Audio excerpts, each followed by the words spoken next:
So today we're going to talk about how NRG absolutely annihilated 100 Thieves and laid down a mark, and they did so on both maps really, but we're going to take a look at Bind because Bind is back, and let's talk about what has changed on Bind. And to do so, let's first talk about the comps. Now, this is NRG's comp here: Raze, Sky, Sage, Harbor, and Viper. And to me, Sky, Raze, Viper, like these are all very much like just gonna be probably mainstays of Bind, I think.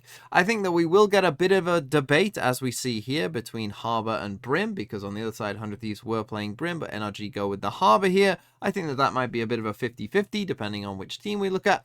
And then both teams, actually, both NRG and 100 Thieves, went for the Sage as their fifth option. And I really think that most of the comp diversity on this map now will probably be who do you play in this fifth slot. Both of these teams went for Sage, which, we'll see if that becomes kind of the main option, but I think other options are available. But let's dive into this game, and we'll start off with round number 6. 100 Thieves are on the attack, and NRG are on the defense. And this is a crazy round, and if you watched it live, you'll know what I mean. It's going to start off, and let's just, again, straight away, just start off with this Viper wall here, which is definitely the Viper wall I think you should be using in every time you play this game. It goes through the teleporter, as you can see there, but also just cuts off this line of sight from shower as well, giving the defenders a kind of real grasp on the whole map. I mean, it's a really, really good Viper wall, and so yeah, do this Viper wall would be my little tip of the day.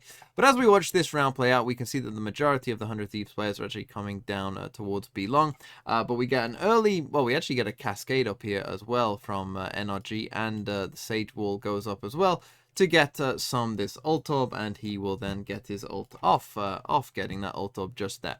So they take the control early towards showers, and then they send a rotate over as they start to hear like a sky flash in here and whatnot, and obviously showers, the wall is still up, so these two can just watch towards short, and we even see a cascade go out there, and 100 Thieves actually pick up an ult orb. So upon hearing that ult orb has been tapped down, and because now Victor has rotated over, NRG decide that they want to re-aggress on this position, and that is exactly what they do. You see a flash comes out, a nade comes out just there, and one weakness, you might say, of the Viper wall that I talked about before is this little pocket here that the attackers can maybe sit in, but Crashies seemed more than aware that that was a possibility, because he gets the kill on Derek by just spraying in it just there, and so we end up in a 5v4. Good start here for NRG, but they are still a bit worried, as you can see, but they've put up this harbor wall. They don't have too much control on B there. The two players on the weak side just kind of thinking about it. Crashy sticks around here, and, well, he gets maybe a bit fortunate as he goes down to 22 HP, standing there kind of in no man's land. Maybe does get a bit fortunate to actually live there, but we end up in a 4v5 now, and what's going to happen in this 4v5 is 100 Thieves basically decide, well, we're coming in onto the site, perhaps feeling that NRG have retreated, but actually FNS is still here at the back of the site. They put up this Sage wall, which was very common for both teams, yeah, they just come in onto the site, but as Bang's going up, FNS gets that kill, but does get traded there by Asna. We end up in a 4v3. Now here, NRG happy to kind of play this retake. You can see the wall actually just have a little gap in it there that they walk through there, 100 Thieves. The spike goes down, but now we're going to see the Harbor in here as well. And that's, I think, one advantage of Harbor probably over Brim is, if you are Brim and you have been using these smokes, and you've been pressured early in a round or whatnot, and you've had to use some smokes for whatever reason. We saw a cascade come out from Harbor earlier on,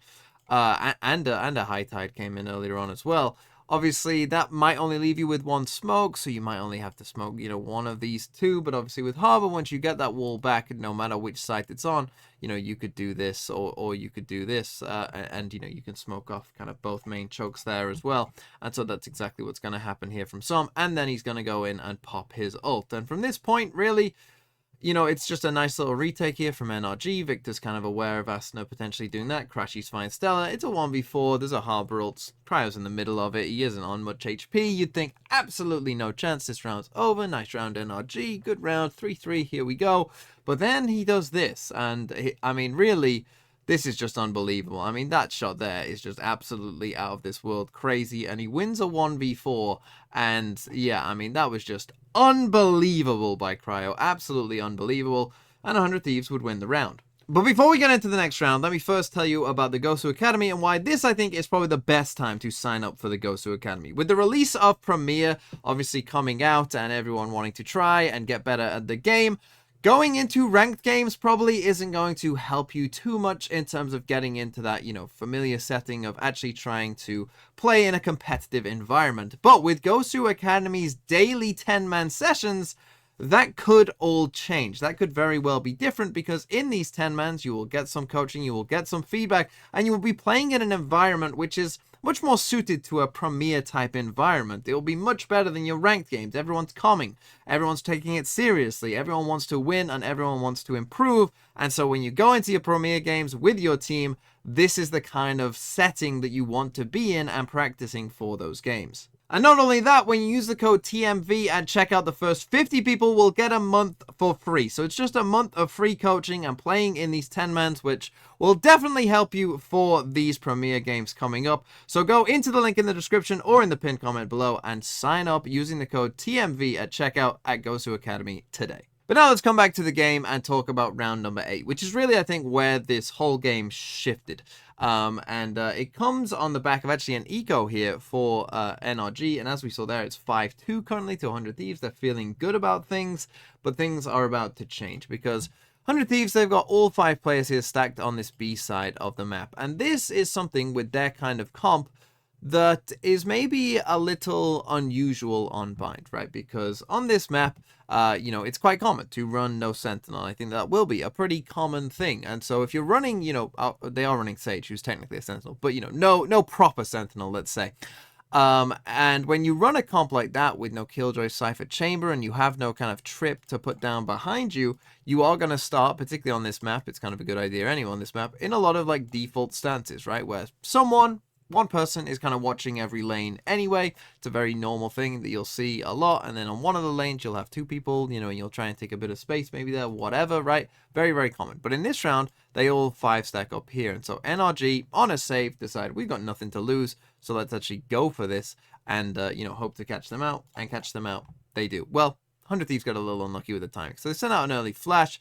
FNS does a little jump peek there, gets spammed out a bit. But you can see that these 3 very early on in the round decide, yep, we're coming in, right? And so 100 Thieves just kind of going for a B exec, really nothing too strange about that. They send the dog in towards Hooker, they get the ult orb here for the raise as well. In it all comes, looks pretty normal, and you can see that Bang is watching it, right? He is watching this. Here he is, looking this way. But unfortunately for him, they're about to go in, and so he gets out his smokes, and the timing could not have been worse, and Som gets that kill, and then even though Derek's able to get 1, he gets traded, so we end up in a 4v3. And now 100 Thieves end up in a bit of a weird spot, because they plant here, and you see where they plant. They plant for CT, essentially, you know, obviously fearing this flank. The problem is that they don't actually push CT, you know, they don't really want to go and do that, because they don't really know what's going on there, right? So they just kind of end up in a bit of like weird territory where, you know, they start coming back, but obviously now the spike isn't planted for them, so they kind of can't go like all the way back, because then if someone gets on the spike, then they'll just lose the round. So, and then they've walled off this, which is, you know, a common play here in Elbow, but that obviously means that they can't, you know, kind of go towards Elbow and maybe try and explore this way and fight out this way and then, you know, gain CT control. So they kind of end up just a bit stuck, and I think not really knowing where to go. A Razel gets popped by Victor as well.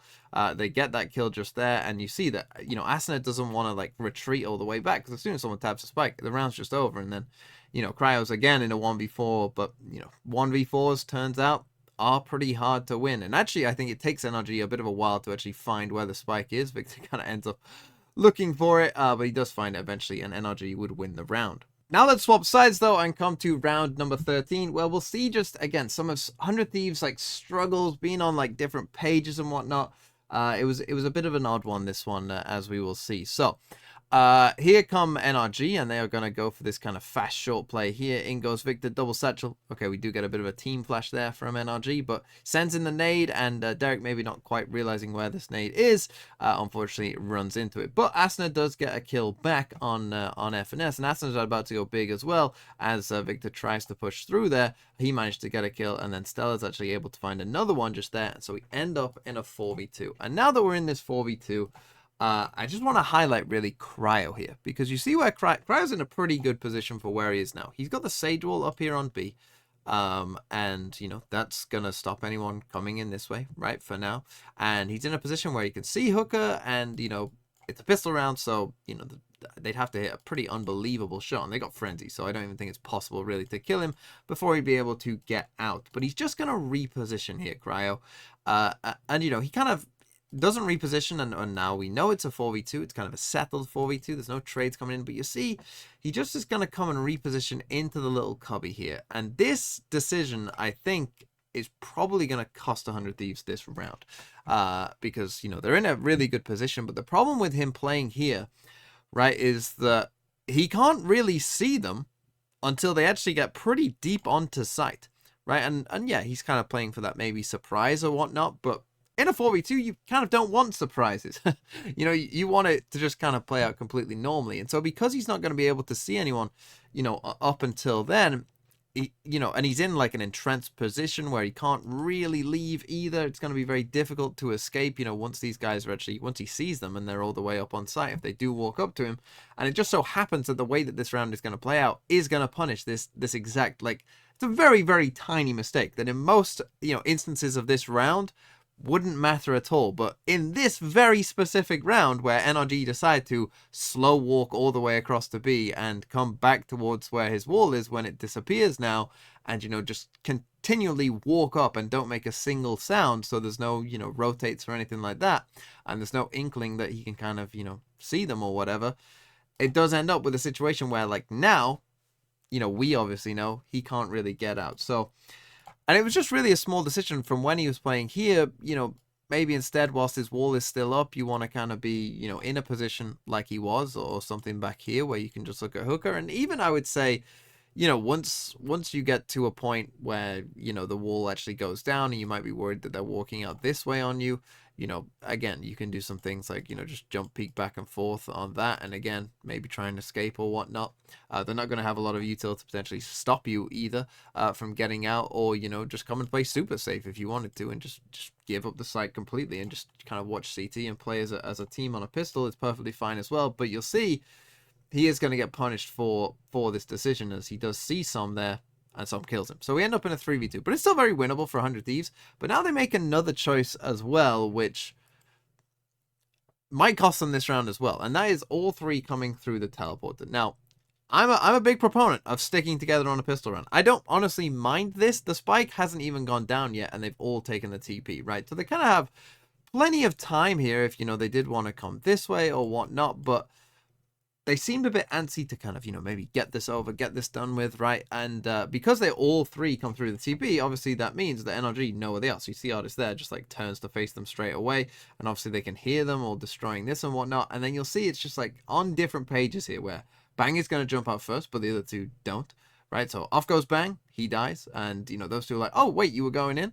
And then, you know, Stella dies just there, and then, you know, it was a 2v4 there that we've lost essentially, and, you know, this was kind of the start of the end here for 100 Thieves. And then finally, let's finish here with round number 19, and we got 1 minute 16 left on the clock. As you can see, not too much has happened really at this point. We got kind of the normal default Viper setup, which is still very good, and you probably still should be using it. We got a Sage Wall here from 100 Thieves out towards B long.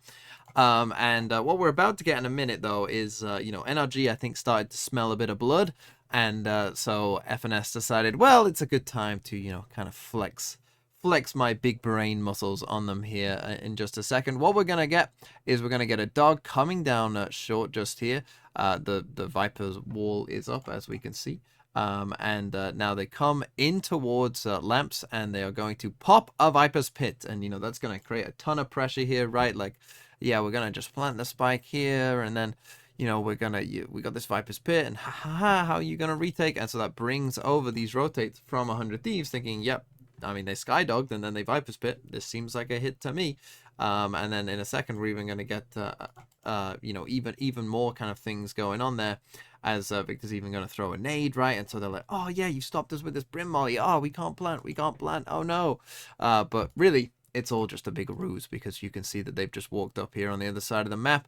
And then I even like what they do here. So Stella does see them there, but then he gets pushed back, and okay, the jig is kind of up. And so I even like this little idea here as well, hoping that Victor here gets lost in the shuffle a bit. They decide to take the TP, does FNS. And that obviously leaves Victor here. But what that means is this pit is going to go down in just a second, right? Had it been the other way around, obviously someone is just going to stick around and just wait for FNS, right? Like as soon if this pit stays up, obviously they know he's still there. But because it's him that takes the TP, eventually this is going to go down, and gonna sell this more as a convincing fake as the spike goes down there, and we get this harbor wall in here. So you'll see that we've still got just Victor in there, and Bang initially is kind of chilling, just waiting, but then as this Viper's pick goes down, maybe he starts thinking, oh yeah, okay, fair enough. But unfortunately for Victor, his timing is going to be pretty bad here because Bang is still there and does see him. But the spike is ticking, and we know that this B site was perhaps the trickiest in the game to retake beforehand, and it doesn't seem like too much has changed, I'm going to be honest, especially against the Sage with the Sage wall, and against the Harbor with this Harbor wall that can cover both chokes as well, and then cascades, and all that stuff kind of continuously. You see a cascade comes out here as well from NRG, so it's just kind of continuous. And then a cove goes up, it's just constant stuff. And against the Sage wall and all this Harbor stuff, I mean, it's just so horrible to deal with. And Salman Argis's positions here are pretty good as well for dealing with, the people on this wall. You see as they're spamming it, Som gets one. He then actually manages to get a second somehow. It doesn't feel like he should get that kill, but he does. And you see Stella kind of, struggling with this wall a bit here. And then, yeah, it's just a mop up for NRG, and they would go on to win this game, and then they would go on to dominate Fracture as well. And, yeah, this was NRG looking like peak NRG, and it looks like with Bind back in the pool that is going to be a map for them where, they probably will be favored against most, if not all, teams.